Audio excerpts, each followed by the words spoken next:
వేదికను అలంకరించిన బిడ్డలందరూ ఇంకా ఇంకా వారి వారి ఆధ్యాత్మిక సాధనలలోనూ వారి జీవితంలోనూ ఉన్నతంగా ఎదగాలని మా గురుదేవులు సంత్ సదానందగిరి బాబా గారిని పరమేశ్వరి సైత పరమేశ్వర్ని మనస్ఫూర్తిగా ప్రార్థిస్తున్నాను. ఈరోజు ఇలా అద్భుతంగా మనందరం ఏకమవ్వడం పరమేశ్వర్ని సంకల్పమే. అందుకని పరమేశ్వర్ని తలుచుకొని వారు మనకి జ్ఞానం ఎలా ఇచ్చారో ధ్యానం ఎలా నేర్పారో తెలుసుకుందాం. మనోబుద్ధ్యహంకార చిత్తాని నాహం నచ స్తోత్ర జిహ్వా నచ గ్రాణ నేత్రే నచ వ్యోమ భూమిర్న తేజో న వాయుర్ చిదానంద రూపా చిదానంద రూపా శివోహం శివోహం శివోహం శివోహం శివోహం శివోహం. ఏం చెప్తోంది ఇక్కడ ఈ విషయం మనకి?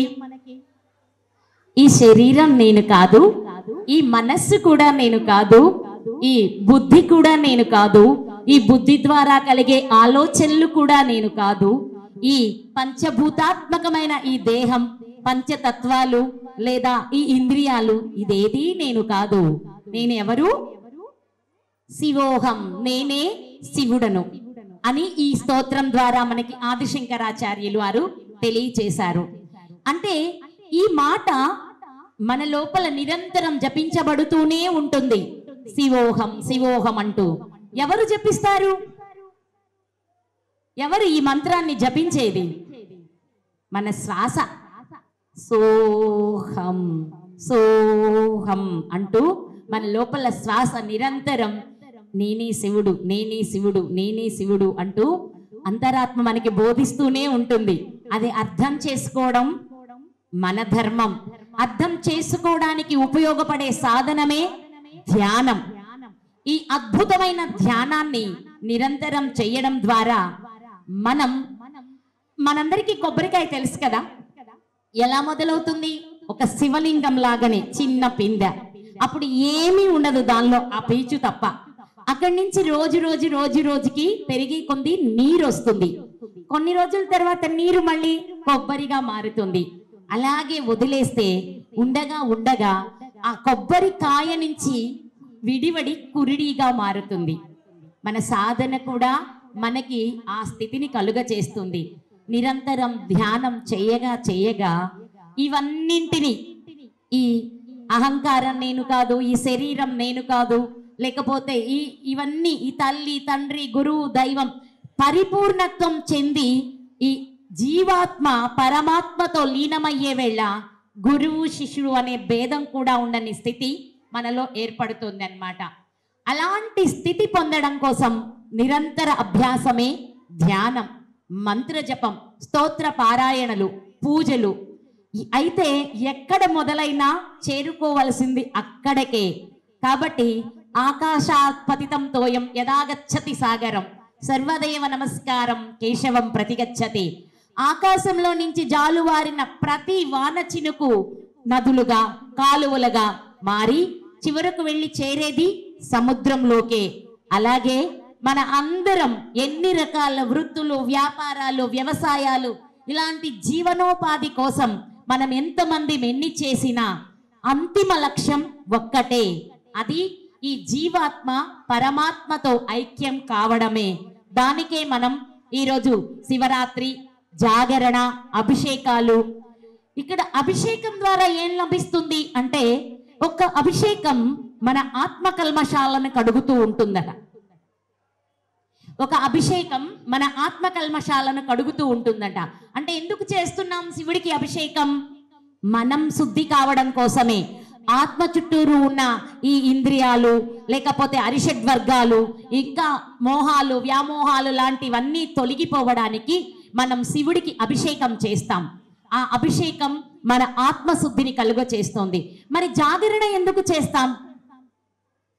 నిద్ర మేలుకోవడం అంటే ఏంటి? హాయిగా 4 సినిమాలు, యూట్యూబ్లు, లేకపోతే రికార్డింగ్ డాన్సులు, ఇదా జాగరణ చేసే విధానం? ఇది జాగరణ చేసే విధానం. అందరం మనస్ఫూర్తిగా కాసేపు ధ్యానం చేస్తే, సత్సంగం చేస్తే అప్పుడు జరుగుతుంది మన లోపల అంతర్లీనంగా ఉన్న శక్తి జాగృతి అవుతుంది. ఆ శక్తి జాగరణ అవడమే శివరాత్రి జాగరణ. మరి ఎందుకు శివరాత్రి రోజే శక్తి జాగరణ అవుతుంది? దీనికి ఉన్న మూలమైన కారణం ఏంటి? మనం ఎక్కడి నుంచి ప్రారంభిస్తాం ఆధ్యాత్మిక సాధనలు? ఒకసారి గుర్తు చేసుకోండి. గురు పూర్ణిమతో, గురువుతో ఎంచుకుంటాం. గురు పూర్ణిమ నుంచి వినాయక చతుర్థి అంటే అంతర్గతంగా మన లోపల చక్రాలలో ఉన్న ఆటంకాలన్నీ తొలగి సిద్ధి బుద్ధి సమేతుడైన గణపతి జాగరణ చేసుకుంటూ అక్కడి నుంచి మళ్ళా అమ్మని పూజిస్తాం. లక్ష్మీదేవిని, అలాగే సరస్వతీదేవిని, దుర్గాదేవిని, ఇలా జగన్మాత నవరాత్రులు పూజిస్తాం.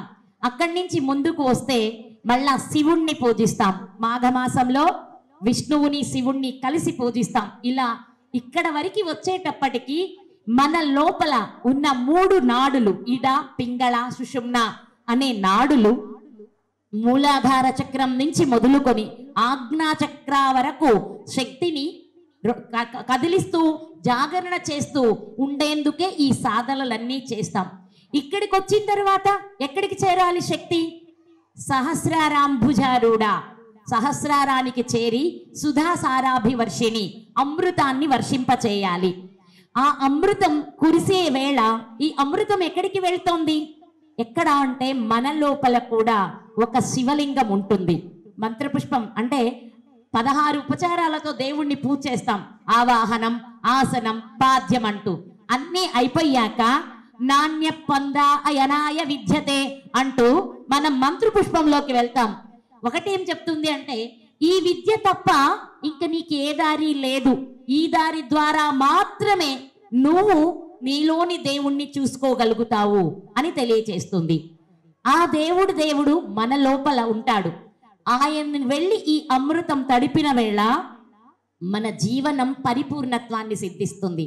అక్కడ అమ్మ ఎలా ఉంటుంది? శివశక్త్యైక రూపమై.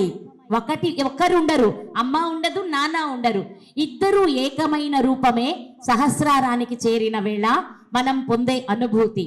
అలా వచ్చాం కదా. ఇప్పుడు ఈ అమ్మ యొక్క పరిపూర్ణ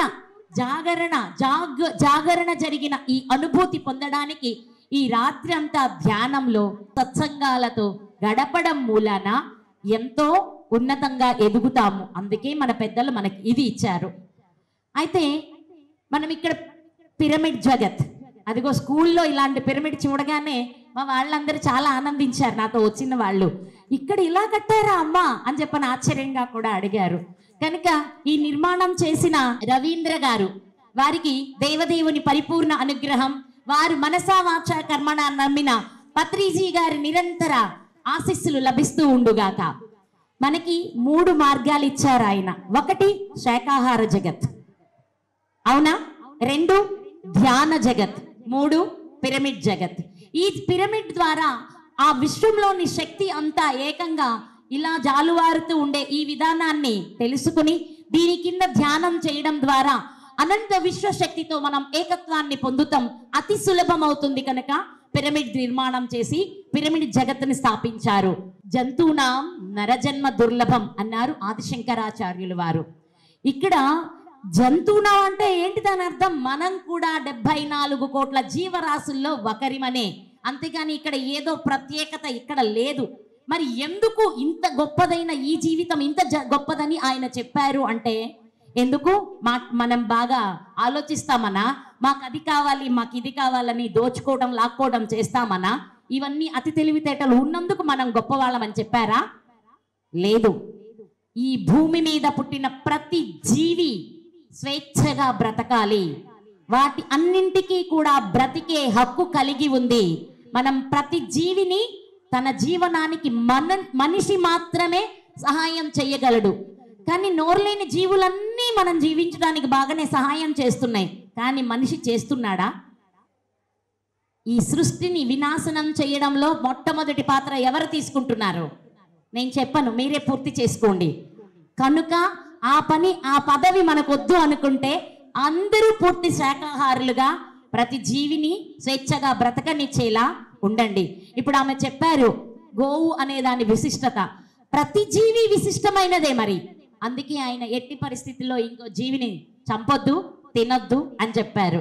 నన్ను అండమాన్లో ఒక డౌట్ అడిగారు, మాతాజీ మీరు వచ్చారు సత్సంగం చెప్తున్నారు అని నా మిత్రుణ్ణి రమ్మంటే, రాను రాను నేను నాన్ వెజ్ తిన్నాను, అందుకని మాతాజీ గారి దగ్గరికి నేను రాకూడదు అన్నారు, అది నిజమా అని అడిగాడు. నేను కూడా ఒక మాట అడిగాను, మీ ఇళ్లలో ఒక శరీరం మరణించి ఉంటే వాళ్ళు వెళ్ళి పూజలు చేస్తారా, గుళ్ళకి వెళ్తారా? ఇంట్లో శరీరం, మృత శరీరం ఉంటే వాళ్ళు గుడికి వెళ్తారా? మరి శరీరం, అదే మృత శరీరాన్ని పొట్టలో పెట్టుకున్న వాళ్ళు ధ్యానానికి అర్హులా, పూజలకు అర్హులా? చెయ్యొచ్చా? చెయ్యకూడదు. ఇంట్లో శవం ఉంటే పూజకి పనికిరాము, మేం పూజ చెయ్యకూడదు అన్నారు. మరి ఒంట్లో శవం పెట్టుకొని ఎలా పూజ చేస్తారు? దోషమే కదా. కాబట్టి ఎప్పుడో తిన్నాం, ఏదో చేస్తాం, ఇలా ఇన్ని మన పత్రిజీ గారు ఒప్పుకోలేదు. పూర్తి శాకాహారులుగా జీవించమన్నారు. ఇది రెండోది. మూడోది ధ్యాన జగత్, పరిపూర్ణత్వం, ఆత్మజ్ఞానం పొందాలి అంటే ధ్యానం మాత్రమే ఏకైక మార్గం. ఈరోజు ఇక్కడ మీరందరూ ఇక్కడ చేరగలిగారు అంటే ఆదిశంకరాచార్యులు వారు చెప్పిన ఒక శ్లోకం గుర్తొస్తుంది. దుర్లభం త్రైమే వైతత్ దైవానుగ్రహ హేతుకం మనుష్యత్వం ముముక్షత్వం మహాపురుష సంశయ.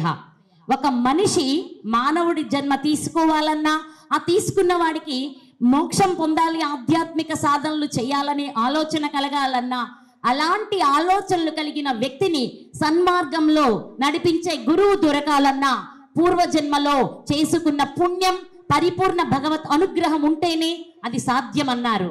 మరి మీరేమంటారు? మీరందరూ ఆ అదృష్టాన్ని కలిగి ఉన్నారు, పూర్వజన్మలో చాలా పుణ్యం చేసుకుని మీరు ఈ భూమి మీదకి వచ్చారు అని నేను అంటున్నాను. మరి ఒప్పుకుంటారా?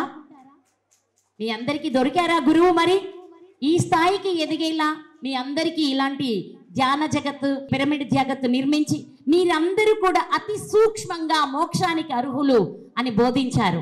అవునా? మరి అంతటి మహనీయుడు గురువుగా దొరికినప్పుడు మీరందరూ భగవత్ అనుగ్రహం పరిపూర్ణంగా కలిగి ఉన్నవారే అంట అవుతారు కదా. ఏంటి మీకు ఏం మంత్రం ఉపదేశించారు పత్రిజీ గారు? మీకు తెలిసిన మంత్రం ఏంటి చెప్పారు? శ్వాస మీద ధ్యాస, అదే మంత్రం. అర్థమైందా? బీజాక్షరం. ఎంత దూరం వెళ్ళినా, ఎన్ని స్తోత్రాలు చేసినా, ఎన్ని వేదాలు చదివినా, ఎన్ని ఉపనిషత్తులు చదివినా, ఇప్పుడు మీరే ఇప్పటి వరకు వీరి గురించి ఆమె చాలా చెప్పారు. వారు ఎలా ప్రారంభమయ్యారు, ఎలా ఏమేం చేశారు అని. ఈయన ఒక మహాగ్రంథాన్ని రచిస్తున్నారు. మహాగ్రంథం అనే చెప్పాలి. అందులో ఉపనిషత్తుల సారం, వేదాల సారం, ఎన్నో ఎన్నో వందల వేల గురువుల యొక్క సందేశాలు. దాని పేరేంటో తెలుసా మీకు? శ్వాస. ఆ పుస్తకం చూస్తే నేను ఆశ్చర్యపోయాను. ఇన్ని ఉపనిషత్తుల్లో నుంచి ఇన్ని విషయాలు ఎలా ఇవ్వగలిగారు? బ్రహ్మసూత్రాల గురించి మాట్లాడారు, అలాగే విజ్ఞాన భైరవ తంత్రాల గురించి మాట్లాడారు, ఎన్నో వేదాలు ఇలా చెప్పాయన్నారు, ఆయుర్వేదం ఇది చెప్పింది, యజుర్వేదం ఇది చెప్పింది, ఋగ్వేదం ఇది చెప్పింది అంటూ ఎన్నో వేదాల గురించి చెప్పారు. ఒక్క పుస్తకం ఇంతటి జ్ఞానాన్ని ఇవ్వగలదా అని నాకు నేనే ఆశ్చర్యపోయాను.